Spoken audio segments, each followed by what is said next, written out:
सोलापूरमधली बातमी अल्पवयीन मातांच्या प्रकरणी महापालिकेने आता स्पष्टीकरण दिलंय। अल्पवयीन मातांच्या संदर्भातली माहिती सर्वेतनं मिळाली होती।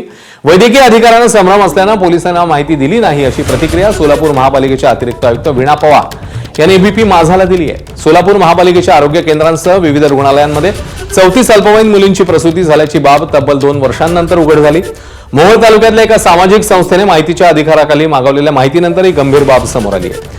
यावर सोलापूर महापालिकेचं विशेष म्हणजे अल्पवयीन मुलींच्या बाळंतपणाची माहिती पोलिसांना देणं आवश्यक असतानाही ती लपवल्याचा आरोप करण्यात आला।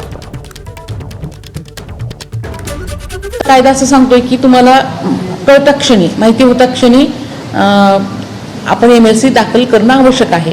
त्यामुळे ह्या 15 जणांची एमएलसी आमच्या मेडिकल ऑफिसरांच्या संभ्रमाच्या दृष्टिकोनातून राहिली होती, परंतु यापुढे मात्र आम्ही आमच्या मेडिकल ऑफिसर्स वैद्यकीय अधिकारी यांना आपल्याला अशी जेव्हा आपल्याला माहिती होईल किंवा आपल्याला संशय जरी आला की सदरची माता ही 18 वर्षाखालील आहे तर एमएलसी ही तात्काळ दाखल करायची। त्यामुळे सध्या 15 माता अशा आहेत की ज्यांची आपण एमएलसी दाखल केली नव्हती।